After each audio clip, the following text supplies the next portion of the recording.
Le grand thème du Forum économique de Davos cette année, c'était reconstruire la confiance. Et pour cela, Ursula von der Leyen a choisi de s'appuyer sur un rapport rédigé par Mario Draghi.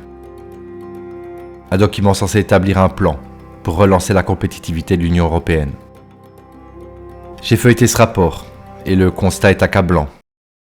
L'Europe importe 55,5% de toute son énergie. Nos prix sont 2 à 3 fois plus élevés que ceux de nos concurrents, asiatiques ou américains. Pour résoudre ça, Mario Draghi propose un plan de 800 milliards d'euros, répartis en 2 grandes parties. Rattraper le retard d'innovation et renforcer la défense, 400 milliards d'investissements en armement, assouplissement des restrictions réglementaires, baisse de la fiscalité, subventions à la recherche et intégration du marché européen. L'autre moitié est destinée à utiliser la décarbonation de l'économie pour améliorer la compétitivité. Une accélération de la transition énergétique en misant sur le renouvelable, le nucléaire, l'hydrogène et les technologies de capture carbone. 800 milliards, d'accord Mario, mais ça, c'est pas un plan, c'est un rêve. Je m'appelle Alexandre Kinard. Depuis 10 ans, je cherche des solutions concrètes aux défis du monde moderne. Parce que c'est bien beau de faire des discours à la Greta Thunberg et de demander des solutions aux politiques, mais quand il s'agit d'agir, là, il y a plus grand monde. Et justement, en creusant les travaux de plusieurs universités prestigieuses, Oxford, Cornell, Berkeley, University College London, je suis tombé sur quelque chose d'incroyable. Pas juste 1 ou 2 études, mais bien 14 études scientifiques qui démontrent l'intérêt de Bitcoin et du minage dans la transition énergétique. Oui, le Bitcoin n'est pas seulement un sujet de polémique sur sa consommation énergétique, c'est aussi une opportunité unique pour stabiliser les réseaux, exploiter les surplus d'énergie et financer le renouvelable. Le minage de Bitcoin capte l'énergie excédentaire et la transforme en valeur. Il réduit les pertes, diminue les prix de l'électricité et augmente la rentabilité. Il finance de nouvelles infrastructures solaires et éoliennes.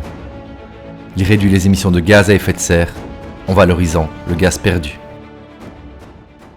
Prenons l'exemple du Texas. 25% de son électricité est d'origine éolienne. Depuis plusieurs années, le minage de Bitcoin joue un rôle clé dans le développement des énergies renouvelables. Il absorbe l'excédent d'énergie en période d'abondance et se coupe automatiquement lors des pics de consommation.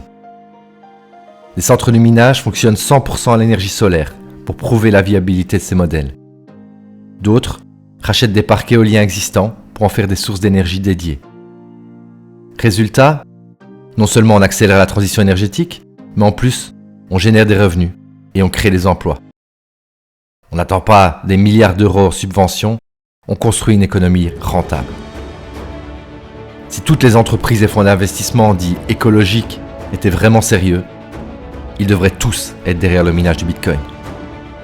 C'est exactement pour ça que j'ai fondé Eldorado. Notre objectif chez Eldorado est de promouvoir le rôle de Bitcoin dans la transition écologique, d'apporter des solutions comme celle-ci, concrètes, innovantes et rentables. Parce que maintenant que nous avons les solutions, nous n'avons plus d'excuses. Alors, on ne peut pas tous se lancer dans le minage de Bitcoin, mais il y a au moins 3 choses que vous pouvez faire aujourd'hui gratuitement. 1. Vous pouvez liker et diffuser cette vidéo. 2. Chaque fois que vous entendrez des critiques sur le minage de Bitcoin, vous pouvez expliquer ceci. Et 3. Chaque fois que vous parlerez à des personnes qui veulent lutter contre le changement climatique, ou si vous connaissez des personnes qui veulent vraiment faire avancer les choses, partagez-leur ceci. Merci d'avoir regardé cette vidéo jusqu'au bout, et si vous voulez plus de contenu comme celui-ci, abonnez-vous.